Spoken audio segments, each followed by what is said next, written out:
नमस्कार दोस्तों, स्वागत है आप सभी का आई प्लानेट कम्युनिकेशन सेंटर की स्मार्ट क्लास की एक और नई वीडियो में। दोस्तों, आज मैं आपको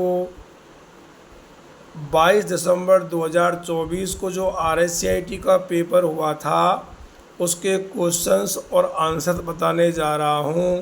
दोस्तों, ये वीडियो आप सभी के लिए बहुत ही खास होगी। यदि आप हमारे इस चैनल पर नए हैं तो आप हमारे इस चैनल को लाइक और सब्सक्राइब करें और इस वीडियो को दोस्तों अधिक से अधिक आप शेयर करें। तो चलिए दोस्तों, हम देखते हैं कि 22 दिसंबर 2024 को RSCIT के पेपर में किस तरह के क्वेश्चन आए थे। पहला क्वेश्चन है, पावर पॉइंट 2019 में चाइनीज स्लाइड को डुप्लिकेट करने के लिए कौन सा शॉर्टकट उपयोग होता है। ऑप्शन ए Ctrl+D, बी है Ctrl+C, सी है Shift+D और डी है Alt+D। तो देखिए दोस्तों, ये क्वेश्चन पिछले पेपर में भी आया था, जो मैंने अभी आपको बताया था कि चाइनीज स्लाइड को अगर डुप्लिकेट करना है तो उसकी शॉर्टकट होगी Ctrl+D।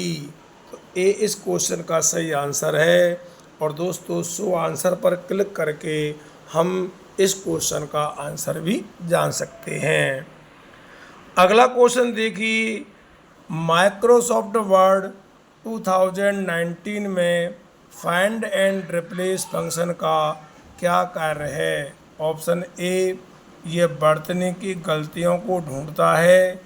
बी है, ये पूरे दस्तावेज में एक शब्द या वाक्यांश को दूसरे के साथ बदलता है। सी है, यह दस्तावेज के व्याकरण की जांच करता है। डी है, यह टेक्स्ट को बोल्ड बनाने के लिए प्रारूपित करता है। तो दोस्तों देखिए, फाइंड एंड रिप्लेस बॉक्स, इसकी जो है शॉर्टकट कुंजी है Ctrl+H। और दोस्तों, ये जो है एक शब्द या वाक्यांश को दूसरे के साथ बदलता है। तो इसलिए दोस्तों बी इस क्वेश्चन का सही आंसर होगा और शो आंसर पर क्लिक करके हम इसका उत्तर भी जान सकते हैं। अगला देखिए, माइक्रोसॉफ्ट वर्ड 2019 में डिफ़ॉल्ट फ़ॉन्ट और फ़ॉन्ट आकार क्या है। ऑप्शन ए, टाइम्स न्यू रोमन और 12, एरियल और 11, कैलिब्री और 11 और डी है वर्दाना और 12। तो देखिए, जब भी आपने MS वर्ड को ओपन किया होगा तो उसमें आपको डिफ़ॉल्ट फ़ॉन्ट तो कैलिब्री मिलता है और फ़ॉन्ट की जो साइज़ है वो हमेशा आपको 11 मिलती है। इसलिए सी इस क्वेश्चन का दोस्तों सही आंसर है। सो आंसर पर क्लिक करके हम इसका उत्तर भी जान सकते हैं। अगला देखिए, माइक्रोसॉफ्ट एक्सेल 2019 में इक्वल इफ अगर जो है A1 जो है 100 से ज़्यादा है तो वहाँ लिखा होना चाहिए ओवर, अन्यथा अंडर। तो इसका क्या मतलब है दोस्तों। तो इसका मतलब ये है दोस्तों, ए में दिया हुआ यह सेल A1 और 100 के मानों को जोड़ता है। बी है, यदि A1 100 से बड़ा है तो ओवर लौटाता है, अन्यथा अंडर। और सी है, A1 को 100 से तुलना करता है और बुलियन मान लौटाता है। और डी है, A1 और 100 को गुणा करता है। तो दोस्तों, इस क्वेश्चन का सही आंसर बी होगा, क्योंकि A1 अगर 100 से बड़ा है, या शर्त ये है कि A1 जो है अगर 100 से बड़ा है तो फिर उसका मान ओवर होना चाहिए, अन्यथा अंडर। तो बी इस क्वेश्चन का सही आंसर है और ये काफ़ी अच्छा क्वेश्चन है। यहाँ इफ फॉर्मूले का प्रयोग किया गया है। अगला देखिए, MS पावर पॉइंट 2019 में नई स्लाइड जोड़ने के लिए कौन सा शॉर्टकट उपयोग किया जाता है। Ctrl+N, बी है Ctrl+M, सी है कंट्रोल प्लस एस और डी है कंट्रोल प्लस एफ। तो देखिए दोस्तों, जब भी हमको कोई भी नई स्लाइड जोड़नी है तो वहाँ हम शॉर्ट की जो प्रयोग में लेंगे वो लेंगे कंट्रोल प्लस एम। तो बी इस क्वेश्चन का सही आंसर है। सो आंसर पर क्लिक करके हम इसका उत्तर भी जान सकते हैं। अगला देखिए, वेब ब्राउज़र में किस विजुअल संकेतक से पता चलता है कि वेबसाइट सुरक्षित है? ऑप्शन ए पता बार में लॉक सिंबल, बी है वेबसाइट का नाम हरा रंग में, सी है पते बार में HTTP और डी है पीले चेतावनी त्रिभुज। तो दोस्तों, वेबसाइट सुरक्षित है या नहीं है इसका पता चलता है ए से पता बार में लॉक सिंबल। तो ए इस क्वेश्चन का सही आंसर है। अगला क्वेश्चन देखिए, भारत में साइबर अपराध और इलेक्ट्रॉनिक वाणिज्य को नियंत्रित करने वाला कानून कौन सा है? ऑप्शन ए उपभोक्ता संरक्षण अधिनियम 2019, बी है भारतीय दंड संहिता 1860, बी है सूचना प्रौद्योगिकी अधिनियम 2000, सी है कॉर्पोरेट अधिनियम 1957। तो दोस्तों, इसका आंसर आप सभी जानते हैं कि भारत में जो साइबर अपराध और इलेक्ट्रॉनिक वाणिज्य को नियंत्रित करने वाला जो कानून है वो दोस्तों कौन सा है इनमें से? वो है सूचना प्रौद्योगिकी अधिनियम 2000। ये पिछले वीडियो में भी ये क्वेश्चन आया था और इस वीडियो में भी ये क्वेश्चन है, क्योंकि ये क्वेश्चन कई बार एग्जाम में आ चुका है। अगला क्वेश्चन देखिए, निम्नलिखित में से कौन सा प्रोटोकॉल सुनिश्चित करता है कि वेबसाइट और उसके आगंतुकों के बीच डेटा सुरक्षित है? Option A HTTP, B HTTPS, C है FTP और डी है SMTP। तो दोस्तों, इसका सही आंसर बी होगा HTTPS। या एस जो लिखा हुआ है ये सिक्योर इसका मतलब है, hyper text transfer protocol secure. तो बी इस क्वेश्चन का सही आंसर है। इस एस से हमको ये पता चलता है कि हमारी वेबसाइट जो है पूर्ण रूप से सुरक्षित है। अगला देखिए, गूगल वर्क स्पेस में पाठ दस्तावेज बनाने और संपादित करने के लिए कौन सा टूल उपयोग किया जाता है? Google Sheets, Google Docs, Google Slides और गूगल फॉर्म्स। तो देखिए दोस्तों, पाठ दस्तावेज बनाना और संपादित करना तो ये MS वर्ड का ही काम है, तो इसलिए दोस्तों इसका आंसर बी होगा गूगल डॉक्स। और ये क्वेश्चन पिछली वीडियो में भी आया था। अगला देखिए, गूगल कैलेंडर में उपयोगकर्ताओं को आगामी घटना के लिए रिमाइंडर सेट करने की सुविधा कौन सी है? Option A Google Keep, Google Tasks, C है इवेंट नोटिफिकेशन और गूगल ड्राइव। तो देखिए दोस्तों, आगामी कोई भी घटना उनके लिए अगर रिमाइंडर सेट करना है तो इसके लिए सुविधा होगी इवेंट नोटिफिकेशन। सी इस क्वेश्चन का सही आंसर है और सो आंसर पर क्लिक करके हम इसका आंसर भी जान सकते हैं। अगला देखिए, क्वेश्चन नंबर 11वां, निम्नलिखित में से कौन गूगल वर्क स्पेस का मुक्त और ओपन सोर्स ऑफिस स्वीट विकल्प है? तो ओपन सोर्स ऑफिस स्वीट विकल्प option A Microsoft Office, B A Libre Office, C A Apple iWorks और डी ए एडोबी एक्रोबेट। तो दोस्तों, इसका सही आंसर बी है लिब्रे ऑफिस। ये मुक्त और ओपन जो है सोर्स ऑफिस स्वीट विकल्प है। अगला देखिए, HDMI में HD का पूर्ण रूप क्या है? Option A high definition, B है हुज डेफिनेशन, सी है हाई डेफिनेशन और डी है हैवो डिप्लॉयमेंट। तो दोस्तों, आप सभी जानते हैं HD की फुल फॉर्म है हाई डेफिनेशन, इसलिए सी इस क्वेश्चन का सही आंसर है। अगला है आईआरसीटीसी एसएमएस सेवा किस नंबर पर उपलब्ध है। तो देखिए दोस्तों, आईआरसीटीसी आप सभी जानते हैं ये रेलवे की एक साइट है और इसमें जो एसएमएस की सुविधा है वो 139 नंबर पर उपलब्ध है। इसलिए दोस्तों सी इस क्वेश्चन का सही आंसर है। सो आंसर पर क्लिक करके आप इसका उत्तर भी जान सकते हैं। अगला क्वेश्चन देखिए दोस्तों 14वां, आयुष्मान भारत योजना जिसको हम आभा कार्ड भी बोलते हैं में प्रति परिवार प्रति वर्ष की राशि सीमा कितनी है। ऑप्शन ए 25 लाख, बी है 15 लाख, सी है 5 लाख और डी है 20 lakh.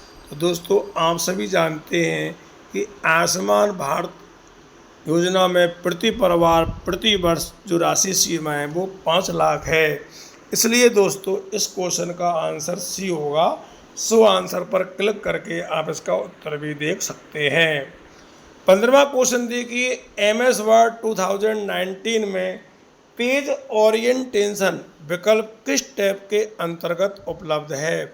Option A layout, B है इंसर्ट, सी है डिजाइन और डी है होम। तो दोस्तों आप सभी जानते हैं कि जो पेज ओरिएंटेशन विकल्प है जिसके अंदर पेज को बताया गया है कि एक तो पेज होता है पोर्ट्रेट तरह का इस तरह का और एक होता है दोस्तों इस तरह का, इसको लैंडस्केप बोलते हैं। तो ये विकल्प जो है लेआउट टैब में उपलब्ध हैं। तो ए इस क्वेश्चन का सही आंसर है। सो आंसर पर क्लिक करके हम इसका उत्तर भी जान सकते हैं।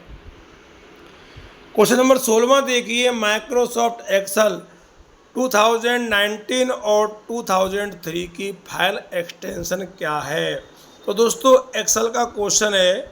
Option A S L S X और S X L S, B है डी ओ सी एक्स और डी ओ सी, सी है एक्स एल एस और X L S X, D है एक्स एल एस एक्स और X L S X. तो दोस्तों 2019 का विकल्प तो है ये और 2003 का विकल्प है ये, इसलिए ए इस क्वेश्चन का सही आंसर होगा। तो आप सो आंसर पर क्लिक करके आप फाइल एक्सटेंशन देख सकते हैं। एक्स एल एस एक्स ये 2019 का है, जबकि एक्स एल एस ये 2003 का फाइल एक्सटेंशन है। क्वेश्चन नंबर 17 देखिए, माइक्रोसॉफ्ट एक्सेल 2019 में टेबल इंसर्ट करने के लिए कौन सा टैब उपयोग किया जाता है। ऑप्शन ए होम, बी है इंसर्ट, सी है लेआउट और डी है रेफरेंस। तो दोस्तों आप सभी जानते हैं आपने एमएस एक्सेल में टेबल बनाई होगी और टेबल बनाने के लिए हमको टेबल टैब में ही इंसर्ट टैब में क्लिक करना पड़ता है। तो दोस्तों इसका आंसर सही बी होगा, इंसर्ट टैब, क्योंकि टेबल बनाने के लिए हमें इंसर्ट टैब पर जाना पड़ता है। तो बी इस क्वेश्चन का सही आंसर है। अगला देखिए, निम्नलिखित में से कौन साइबर अटैक का प्रकार नहीं है। ऑप्शन ए मेलवेयर, बी है फिशिंग, सी है डिनायल ऑफ सर्विस अटैक और डी है सिक्योर सेल। तो दोस्तों इस क्वेश्चन का सही आंसर डी होगा, क्योंकि सिक्योर सेल जो है कोई भी साइबर अटैक का प्रकार नहीं है। सो आंसर पर क्लिक करके हम इसका उत्तर भी जान सकते हैं। अगला देखिए, निम्नलिखित में से किसे कंप्यूटर का मस्तिष्क माना जाता है। आप सभी जानते हैं कि कंप्यूटर का दिमाग या कंप्यूटर का मस्तिष्क option A hard drive, B है सीपीयू, सी है रैम और डी है मॉनिटर। तो दोस्तों आप सभी जानते हैं कि सीपीयू जो है जिसे हम कंप्यूटर को इसका मस्तिष्क कहते हैं, सीपीयू को जो है कंप्यूटर का दिमाग या मस्तिष्क कहा जाता है। सेंट्रल प्रोसेसिंग यूनिट, सीपीयू की फुल फॉर्म क्या होती है दोस्तों, सेंट्रल प्रोसेसिंग यूनिट, केंद्रीय प्रक्रिया इकाई। इसलिए बी इस क्वेश्चन का दोस्तों सही आंसर है।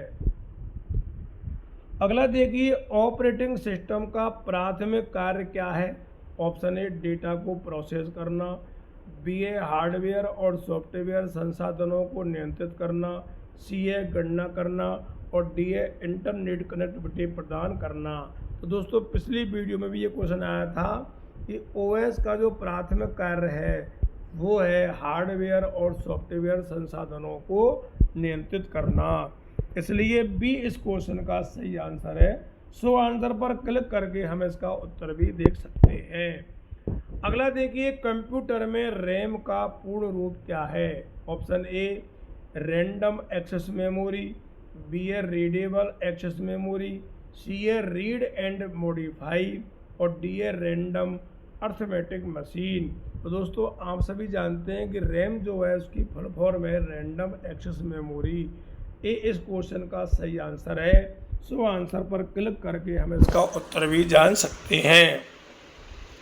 क्वेश्चन नंबर 22वां देखिए, कंप्यूटर सिस्टम का कौन सा लाभ नहीं है? उच्च संग्रहण क्षमता, बी ए बुद्धिमत्ता, सी ए परिश्रम और डी ए सटीकता और गति। तो दोस्तों इसका सही आंसर सी होगा, परिश्रम, क्योंकि ये कंप्यूटर सिस्टम का लाभ नहीं है। अगला देखिए, निम्नलिखित में से कौन सा एप्लीकेशन सॉफ्टवेयर का उदाहरण नहीं है? Web browser, spreadsheet, device driver और वर्ड प्रोसेसर। तो दोस्तों आप सभी जानते हैं वेब ब्राउज़र, स्प्रेडशीट और वर्ड प्रोसेसर ये एप्लीकेशन सॉफ्टवेयर की श्रेणी में आते हैं। डिवाइस ड्राइवर नहीं आता, तो दोस्तों यही इसका सही आंसर है। सो आंसर पर क्लिक करके हम इसका उत्तर भी जान सकते हैं। अगला देखिए, ISP का पूर्ण रूप क्या है? Option A internet service provider, B है इंटरनेट सॉफ्टवेयर प्रोटोकॉल, सी है इंटीग्रेटेड सर्विस प्रोसेस और डी है इंटरनेट स्पीड प्रोटोकॉल। तो दोस्तों आप सभी जानते हैं कि ISP की जो फुल फॉर्म है वो है इंटरनेट सर्विस प्रोवाइडर। ए इस क्वेश्चन का सही आंसर है। आप सो आंसर पर क्लिक करो और इसका उत्तर भी आप जान सकते हैं। अगला देखिए, इंटरनेट पर DNS का कार्य क्या है? ऑप्शन ए नेटवर्क को सुरक्षित करता, बी है डोमेन नाम को IP पते में परिवर्तित करना, सी है वेबसाइट सामग्री को रिस्टोर करना और डी है इंटरनेट स्पीड प्रदान करना। पिछली वीडियो में दूसरे क्वेश्चन आया था और इसका सही आंसर बी होगा, डोमेन नामों को IP पते में परिवर्तित करना। अगला है, राजस्थान सरकार का आधिकारिक पोर्टल कौन सा है? ऑप्शन ए www.rajasthan-tourism.gov.in, बी है www.rajasthan.gov.in, सी है www.rajasthaninfo.com और डी है www.rajasthanservices.in। तो दोस्तों इस क्वेश्चन का सही आंसर बी होगा, www.rajasthan.gov.in। सो आंसर पर क्लिक करके हम इसका उत्तर भी देख सकते हैं। अगला देखिए, डिजिटल भुगतान में UPI का पूर्ण रूप क्या है? Option A unified payment interface, B है यूनिफाइड प्रोसेस इंटीग्रेशन, सी है यूनिवर्सल पेमेंट इंटीग्रेशन और डी है यूनिवर्सल प्रोटोकॉल इंटरफेस। तो दोस्तों आप सभी को मैंने कई बार बता दिया है कि UPI की फुल फॉर्म है यूनिफाइड पेमेंट इंटरफेस, इसलिए ए इस क्वेश्चन का सही आंसर है। और सो आंसर पर क्लिक करके आप इसका उत्तर भी देख सकते हैं। अगला है, स्वयं पोर्टल का प्राथमिक उद्देश्य क्या है? ऑप्शन ए कैरियर परामर्श सेवाएं प्रदान करना, बी ए निःशुल्क ऑनलाइन पाठ्यक्रम और शैक्षिक संसाधन प्रदान करना, सी ए सरकारी सेवाओं की सुविधा प्रदान करना और डी है डिजिटल भुगतान सक्षम बनाना। तो दोस्तों इसका सही आंसर बी होगा, निःशुल्क ऑनलाइन पाठ्यक्रम और शैक्षिक संसाधन प्रदान करना। सो आंसर पर क्लिक करके हम इसका उत्तर भी देख सकते हैं। अगला है, राज ई सेवा का मुख्य उद्देश्य क्या है? ऑप्शन ए राजस्थान में सरकारी और व्यक्तिगत उपयोग के लिए दस्तावेजों पर डिजिटल हस्ताक्षर करना, बी ए डिजिटल भुगतान लेन देन को सत्यापित करना, सी ए सोशल नेटवर्किंग के लिए डिजिटल पहचान प्रबंध करना और डी है ऑनलाइन शिक्षा को सक्षम बनाना। तो ए इस क्वेश्चन का आंसर है। राजस्थान में सरकारी और व्यक्तिगत उपयोग के लिए दस्तावेजों पर डिजिटल हस्ताक्षर करना। सो आंसर पर क्लिक करने के बाद हमें इसका उत्तर भी मालूम हो जाता है। अगला देखिए, माइक्रोसॉफ्ट वर्ड 2019 में दस्तावेज को सहेजने यानी सेव करने की शॉर्टकट कुंजी क्या है? ऑप्शन ए Ctrl+P, बी है Ctrl+S, सी है Ctrl+O और डी है Ctrl+D। तो दोस्तों आप सभी जानते हैं कि सेव करने की शॉर्टकट कुंजी जो है Ctrl+S है। अगला क्वेश्चन देखिए, माइक्रोसॉफ्ट एक्सेल 2019 में सम A1:A10 सूत्र का क्या कार्य है? ऑप्शन ए, ये A1 से A10 तक के मानों का औसत निकालता है। बी है, ये A1 से A10 तक के मानों को जोड़ता है। बी है, यह A1 से A10 तक के सबसे बड़े मान को ढूंढता है। और डी है, यह A1 से A10 तक के खाली सेल्स की गिनती करता है। तो दोस्तों सम आ रहा है और आप सभी जानते हैं सम जो है टोटल को जोड़ता है, टोटल करता है नहीं जोड़ता है, इसलिए बी इस क्वेश्चन का सही आंसर है। यह A1 से A10 तक के मानों को जोड़ता है। अगर यहाँ एवरेज होता तो ये औसत निकालता, अगर ये मैक्सिमम होता तो ये बड़े मान को ढूंढता। अगला देखिए, माइक्रोसॉफ्ट एक्सेल 2019 में नई वर्कशीट जोड़ने के लिए कौन सा शॉर्टकट उपयोग होता है? ऑप्शन ए Shift+F11, बी है Ctrl+N, सी है Ctrl+Shift+N, डी है Alt+Enter। तो दोस्तों ए इस क्वेश्चन का सही आंसर है, क्योंकि नई वर्कशीट जोड़ने की शॉर्टकट कुंजी है Shift+F11। अगला क्वेश्चन देखिए, माइक्रोसॉफ्ट एक्सेल 2019 में सूत्र शुरू करने के लिए कौन सा प्रतीक उपयोग होता है? ऑप्शन ए 0, बी है @ सी है हैज और डी है इक्वल। तो दोस्तों आप सभी जानते हैं इक्वल जो है नहीं बराबर के चिन्ह से ही एक्सेल में फॉर्मूले की शुरुआत होती है।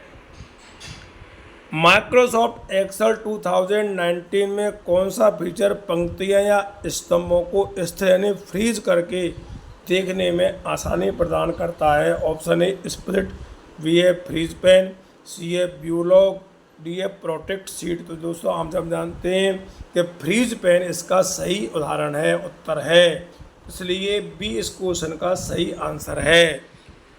अगला देखिए, इसको वीडियो का लास्ट क्वेश्चन दोस्तों 35वां, माइक्रोसॉफ्ट पावरपॉइंट 2019 में स्लाइड पर ऑब्जेक्ट्स में गति यानी मोशन जोड़ने के लिए कौन सा फीचर उपयोग किया जाता है? ट्रांजिशन, एनिमेशन, लेआउट और थीम। तो दोस्तों इसका आंसर आप सभी जानते हैं कि स्लाइड पर ऑब्जेक्ट्स में अगर मोशन जोड़ना है इसके लिए हमको एनिमेशन फीचर का उपयोग करना पड़ेगा। तो दोस्तों आज की वीडियो में इतना ही। जिन लोगों ने ये वीडियो देखी है उन्हें बहुत बहुत धन्यवाद। आपको हमारी ये वीडियो कैसी लगी हमें कमेंट करके अवश्य बताएं। और दोस्तों इस वीडियो को आप अधिक से अधिक लोगों में शेयर करें। एक बार पुनः आप सबके लिए बहुत बहुत धन्यवाद। जय हिंद, जय भारत।